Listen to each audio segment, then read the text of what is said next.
Bon. Philippiens 3, 12 à 14. Mais quand j'ai vu cette vidéo, moi ça m'a mis la puce à l'oreille. Donc je me suis dit, allez, il fallait partager ça avec vous. C'était un bon support pour démarrer aussi cette méditation. Philippiens 3, versets 12 à 14. Et c'est l'apôtre Paul qui parle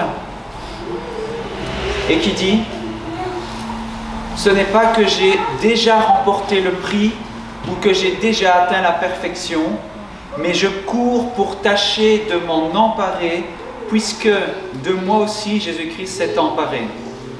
Frères et sœurs, je n'estime pas m'en être moi-même déjà emparé, mais je fais une chose, oubliant ce qui est derrière moi, me portant vers ce qui est devant, je cours vers le but pour remporter le prix de l'appel céleste de Dieu en Jésus-Christ. Un très beau texte. Et je vous invite peut-être, avec vos yeux, à encadrer, souligner, repérer ces mots-clés dans ce verset 14 qui va vraiment être le verset principal pour notre méditation ce matin.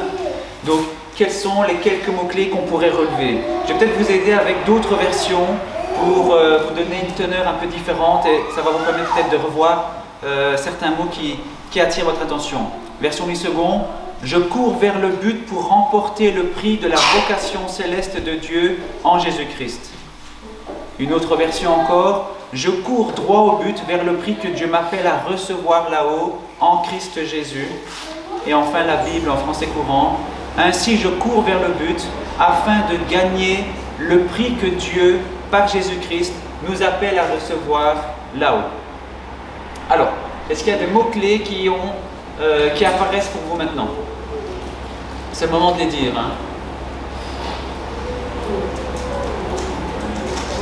Il m'a semblé entendre quelque chose par là, mais je ne suis pas certain. Quels sont les mots importants de ce 14e verset? Cours. Cours, première chose. Important, bien sûr. Autre mot? Gagner. On pourrait mais je ne sais pas s'il fait partie du verset, mais on pourrait l'imaginer. Moi, je l'ai comme ça. Tu l'as comme ça, d'accord. Alors, remporter, alors oui, je vois. Remporter ou gagner, tout à fait. D'autres mots-clés? Le but, bien sûr. Et pour moi, ce sera peut-être même le premier mot qui attirerait mon esprit. Et je vous propose d'analyser ensemble ces quelques mots de vocabulaire qui vont nous permettre de mieux saisir ce texte-là et le mettre en rapport, bien sûr, avec notre vie de tous les jours. Le but, tout d'abord, en grec, oui? C'est le but. Voilà, mais Claudine, viens et prêche à ma place. C'est parfait, c'est parfait. C'est l'objectif, tu arraches les mots de ma bouche. Non mais c'est parfait, j'aime ça, c'est nickel. C'est exactement ce qu'on va dire. Skopos, c'est l'objectif en grec. Alors en réalité, ça fait partie d'une course. Vous savez que les Grecs aimaient bien les Jeux Olympiques et tout ce qui tourne autour. Donc on imagine le signe, la marque qui est au fond là-bas. Donc pour vous c'est comme ça. Au fond là-bas. Ok? Le signe qu'on voit là à distance, mais vers lequel on avance, on court. On a un objectif. D'ailleurs en anglais, dans le football, le but, c'est la cage. Okay? La cage du gardien, c'est le but adverse. Et donc, il faut faire passer le ballon derrière la ligne adverse. Ça, c'est le but. Alors, c'est but dans le sens objectif aussi. Et pas juste dans le sens de la cage du gardien adverse. Donc ça, c'est la ligne d'arrivée, le terme qui est employé. La question du jour, c'est exactement celle-ci. Quel est ton but? On peut dire objectif aussi. Quel est ton objectif? Ce sera la question qui va être répétée et qui va nous permettre de réfléchir en tout cas sur un élément bien précis de notre vie. Alors on a tous, je pense, des objectifs personnels. Je pense à Roland qui, ton objectif c'est par exemple permis de conduire. Voilà, j'ai pensé à toi cette semaine. Il y a d'autres objectifs, c'est d'avoir une maison avant les 30 ans. 30 ans maximum, je dois avoir ma maison. Bon, pour moi c'est un peu raté là. C'est pas grave, on mettra l'objectif 50, ça devrait aller. Alors il y a d'autres objectifs qu'on peut tous avoir, c'est d'avoir un téléphone, d'avoir un diplôme. Ceux qui sont aux études encore, là ça fait partie du challenge. C'est d'avoir un travail, c'était un peu le tien Shirley ces derniers moments. C'est, je sais pas moi, de voyager. etc., etc. On a tous maintes objectifs qu'on est en train de poursuivre les uns avec les autres. Comment faire pour y arriver? Qu'est-ce qu'on met en place pour pouvoir atteindre ces objectifs-là et arriver jusqu'à cette ligne, on va dire, d'arriver à la fin? En fait, je vais prendre l'exemple du permis de conduire tout à l'heure. Je suppose que Roland l'a fait. En tout cas, je me suis mis dans cette condition-là pour m'imaginer un peu la chose. Quand on cherche à faire ce permis de conduire, on va d'abord prendre des renseignements. Première étape. On n'y va pas direct, hein. D'abord les informations. À distance, s'il faut, on va sur place, au téléphone, bon, voilà. Deuxième étape, on va jauger les finances. Ça va coûter combien? Ah oui, d'accord. Je me pose, je vérifie si j'ai assez, je vide mes poches, je peux payer. Ok. Troisième étape, c'est prendre des cours théoriques d'abord. On a une formation. Ensuite, examen théorique, puis cours pratiques, éventuellement un accompagnateur qui va nous coacher pour perfectionner cette conduite. Puis on a cet examen-là. Alors il y en a d'autres qui mettent la case achat voiture avant. Je ne sais pas, c'est pas pour tout le monde, hein. Je veux dire, moi j'aurais pas pu.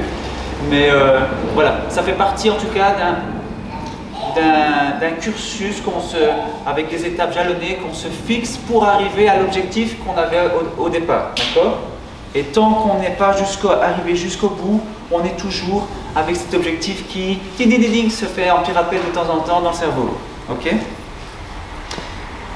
Et c'est important d'avoir ces étapes chronologiques dans notre tête qui nous permettent justement d'arriver jusque-là.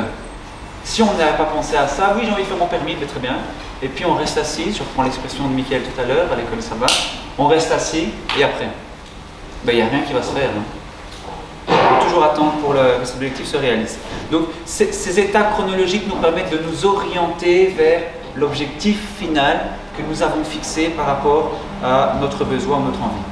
Quel est ton but? Quel est ton but? Deuxième mot de vocabulaire, c'est courir. Courir ou marcher. Ou marcher. Alors ici, le terme en français, c'est courir. En grec, dioko, c'est beaucoup plus que courir, c'est poursuivre. Claudine. C'est un mouvement. Exactement. On ne peut pas poursuivre un objectif en étant assis, en attendant que les choses arrivent tout seul. Ça, c'est sûr. Il faut être dans ce mouvement-là, vers l'objectif, parce qu'on peut aussi être en mouvement dans un sens opposé. Mais dioko, c'est vraiment dans l'idée de persécuter. Imaginez Paul qui persécutait les chrétiens jusqu'à aller dans une ville en dehors de son pays pour être sûr de les trouver là et de les arracher là où ils étaient pour les mettre en prison. On persécute l'objectif. Il faut être derrière, il ne faut pas lâcher prise. D'accord? C'est vraiment l'idée qui est derrière. Hein. Donc, il y a des distractions qui peuvent avoir lieu. Ok, un enfant qui pleure, je pense à Florence. Eh bien, on a notre objectif, on va se fixer l'objectif là, et tant pis si bébé pleure, c'est pas mon objectif. Sauf si c'est l'objectif. Mon bébé doit être bien, dès que j'entends tac tac tac tac, je réagis directement. Ok? Mais on a un objectif, si les distractions sont là, elles sont là pour nous dévier de notre objectif. Et je pense que c'est intéressant de pouvoir se rappeler cet objectif-là pour justement ne pas le dévier.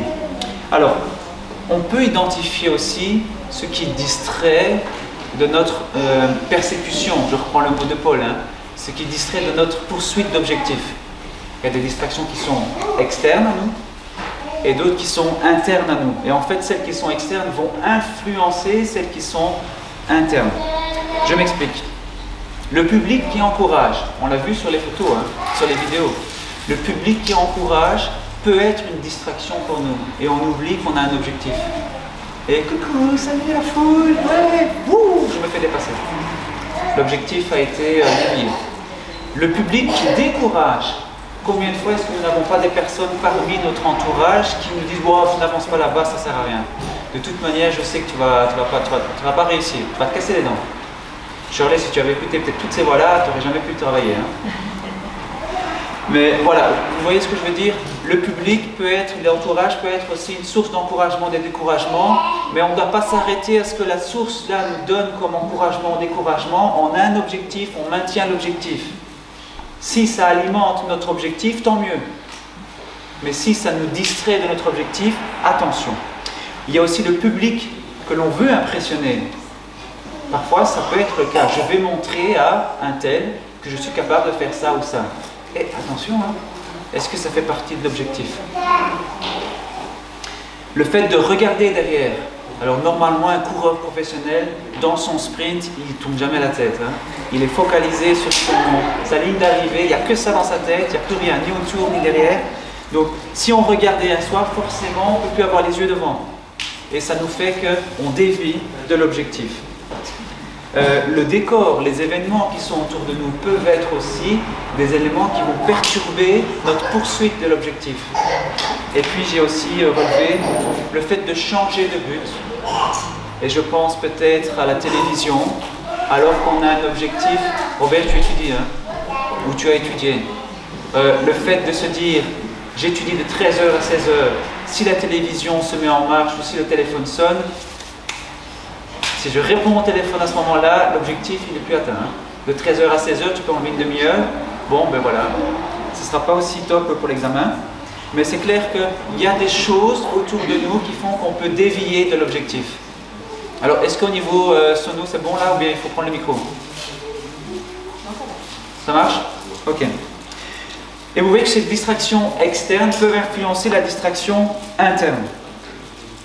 Provoquer en tout cas quelque chose de dysfonctionnel à l'intérieur. Le fait de s'estimer vainqueur avant l'issue, on l'a vu tout à l'heure. Hein. Des gens qui se disent « Oh, j'y suis presque, 3 mètres c'est quoi ?»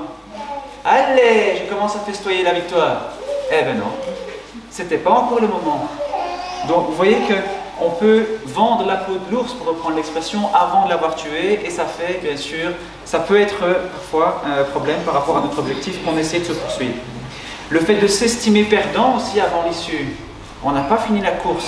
Oui, il y a 2 personnes devant moi, mais alors peut-être qu'il y en a une qui va tomber, il y en a une qui va se fatiguer, peut-être que moi j'aurai tout d'un coup une motivation qui va me faire que je vais avancer plus vite que les autres et je peux quand même continuer à poursuivre mon objectif même si les éléments me laissent à penser que je vais perdre, que je ne vais pas atteindre cet objectif-là.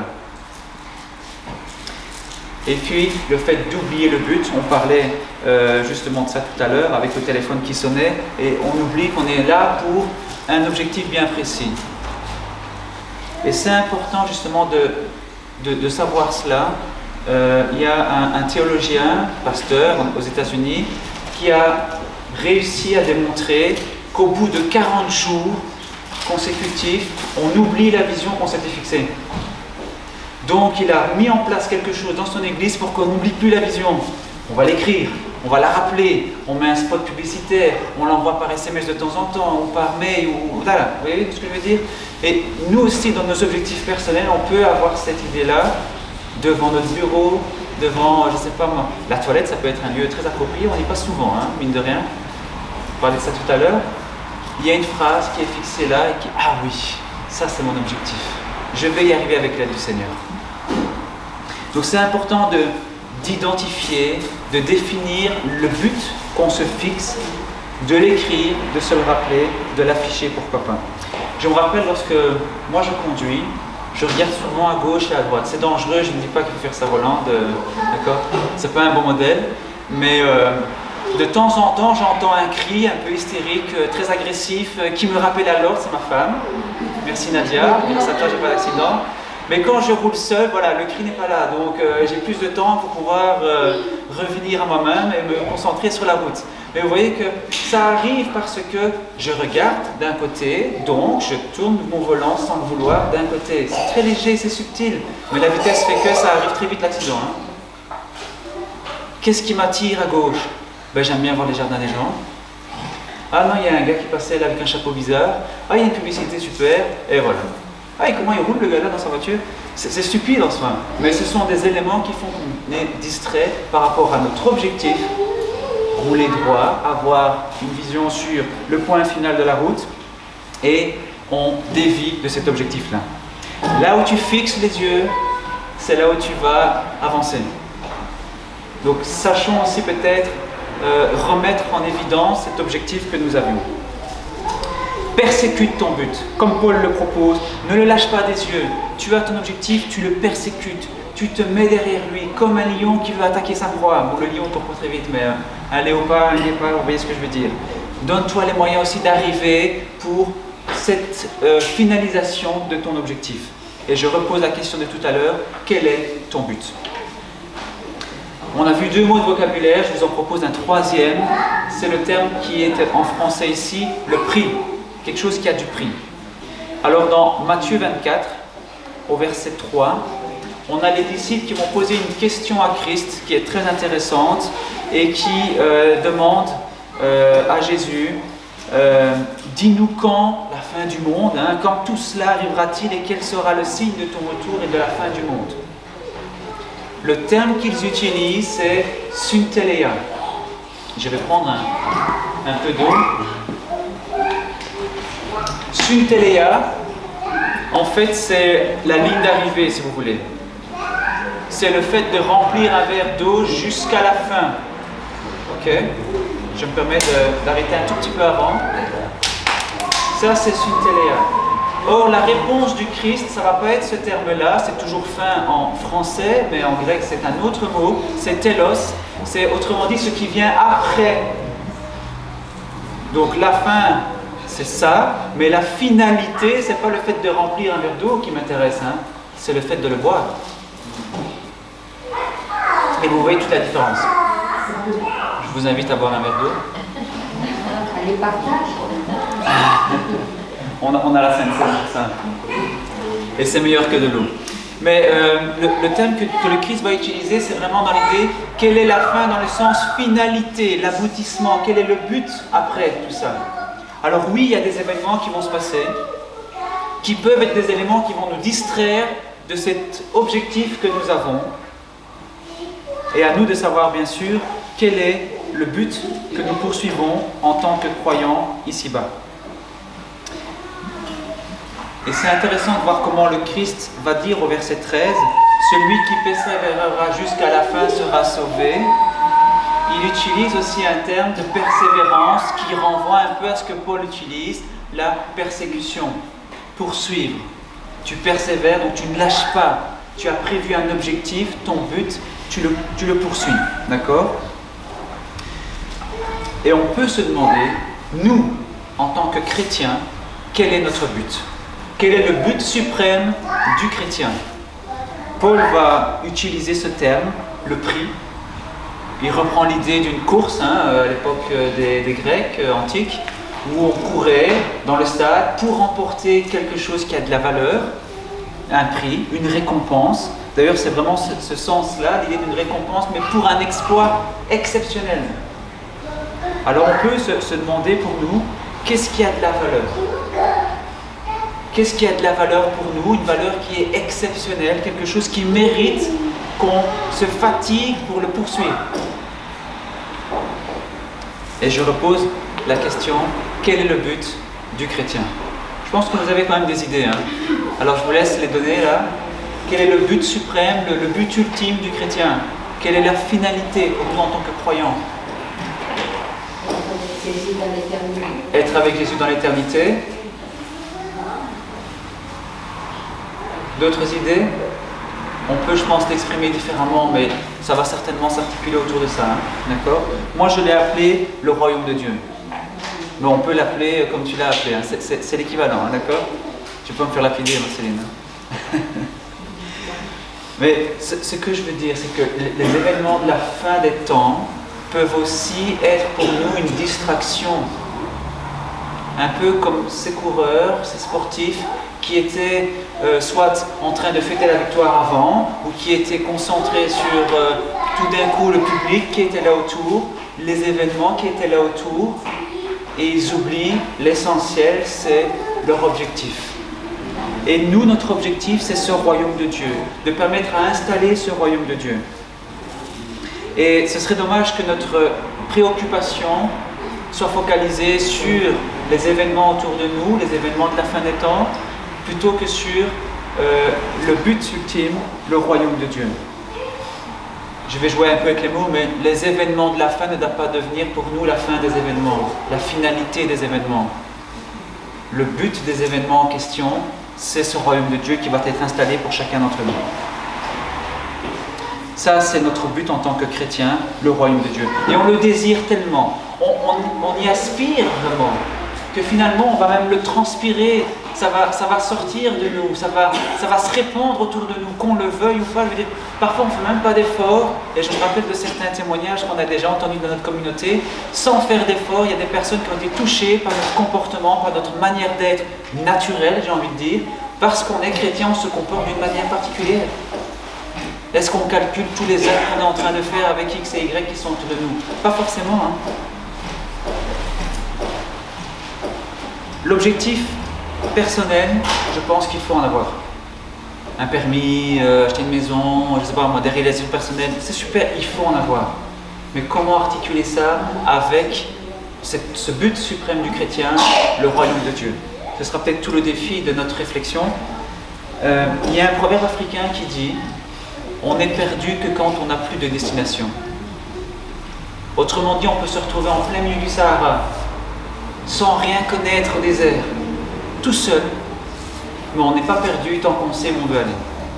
On ne sait pas où il faut aller, mais on sait où on veut aller, on connaît la destination. Et je pense que parfois pour nous aussi, on a du mal à se situer, à s'orienter, mais si on a un but en tête, le royaume de Dieu, c'est quelque chose qui va nous donner une dynamique, qui va nous permettre d'avancer dans une direction quelque part, même si on ne sait pas très bien parfois comment mettre un pied après l'autre. Alors on peut revaloriser nos objectifs personnels pour justement qu'ils fassent écho au seul vrai but du chrétien. Et je vais vous donner quelques exemples qui vont illustrer cela. Par exemple, développer des relations saines avec ma famille, pourquoi pas. Contribuer au bonheur conjugal pour ceux qui sont mariés. C'est-à-dire faire en sorte que mon conjoint soit heureux. Alors ça peut être le voisin pour ceux qui ne sont pas mariés ou je ne sais pas. Arrêter les commérages. On n'est jamais concerné par ça, mais voilà. Ça peut être aussi un élément qu'on peut mettre en place pour ça, un objectif qu'on peut poursuivre. Développer la vie de prière des enfants. On a des enfants pour certains, donc ça peut être bien comme objectif aussi. Qu'est-ce qu'on met en place pour pouvoir développer, renforcer cette vie de prière des enfants qui grandissent, qui sont déjà là? Développer la communication bienveillante, pouvoir s'exprimer par rapport à l'autre qui est en face de moi, mais sans faire du tort à autrui. Et ce genre d'exemples permettent de pouvoir illustrer nos objectifs personnels avec le but. Alors au sens matériel, puisqu'on n'a pas parlé de ça, tu veux avoir un permis, nickel. Tu vas demander aussi au Seigneur une voiture, je pense qu'il te la donnera aussi, je vais prier pour ça s'il le faut. Et on peut se dire, voilà, ça c'est juste pour moi. C'est bien, mais c'est juste pour moi. Comment est-ce que je peux articuler ça avec ce but du royaume de Dieu? Pourquoi ne pas demander à Dieu une voiture pour aider le voisin dans mon covoiturage, aller au travail avec lui? Exemple. Ou les enfants du voisin qui doivent aller à l'école. J'aurai une voiture plus grande, j'aurai plus de place, donc je peux prendre les enfants du voisin aussi, en plus des miens. Vous voyez comment on peut articuler mes objectifs personnels avec ce but du royaume de Dieu. Ou un téléphone. On achète un nouveau téléphone, ok, on fait quoi avec? On appelle X, Y, Z, ok, blablabla. Bla, bla, bla. On joue parfois avec le téléphone aussi. Pas toi, Charles, je sais. Mais quoique parfois on serait surpris, on peut aussi se surprendre soi-même à jouer parfois des petits jeux. Mais est-ce que ce téléphone-là ne peut pas être un outil justement pour visiter des personnes, pour encourager les personnes, pour prier avec des personnes, pour lire la Bible, avoir un temps spirituel pour soi-même aussi? Ça, c'est combiner à la fois l'objectif personnel et le but du royaume de Dieu ici-bas.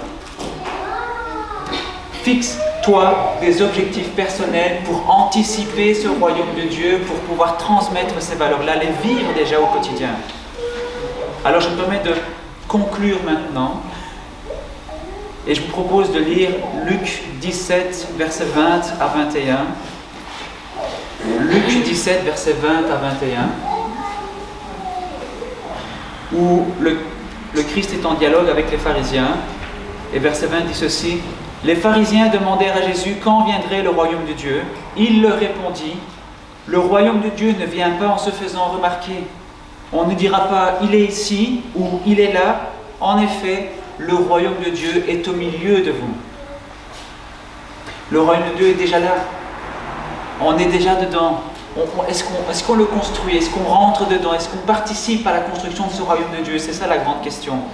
Et c'est à nous à le vivre maintenant. D'où cette question que je répète encore: quel est ton but? quel est le but ultime de ton existence et comment faire en sorte que nos objectifs personnels puissent être des objectifs qui vont soutenir ce but de notre existence.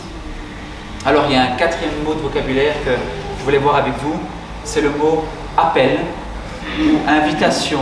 Ça peut être même convocation, vocation, mais je pense que le terme qui est traduit par appel ici est vraiment dans cette idée-là, un Dieu qui nous appelle, un Dieu qui nous invite à rentrer dans cette dynamique. Et j'ai traduit spécialement pour vous ce matin des versets 13 et 14 où j'ai relevé à plus de 10 reprises cette mention du but par Paul. C'est incroyable comment Paul, dans ces quelques mots, va mettre le focus sur l'objectif qui est devant, le but qui est devant. Alors je lis Philippiens 3, versets 13 et 14.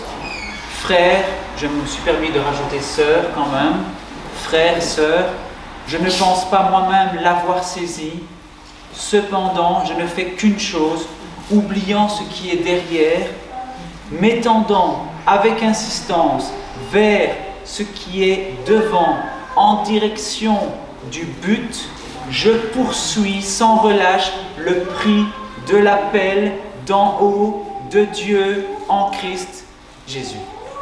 C'est incroyable comment Paul met tous ces mots-là ensemble pour montrer quel est le but que nous avons devant nous. Un but qui en vaut la peine, un but où on est convié en tout cas à participer, à l'atteindre. Et je pense qu'avec Dieu, nous pouvons l'atteindre. Peut-être pas aujourd'hui, tout de suite, mais nous sommes en train de l'atteindre au fur et à mesure que nous progressons avec notre Dieu. Quel est ton but ? Je vous laisse avec cette question. Et je terminerai avec une phrase de Rihanna en français, Rihanna, qui dit « Garde les yeux sur la ligne d'arrivée et non sur l'agitation autour de toi. » Amen.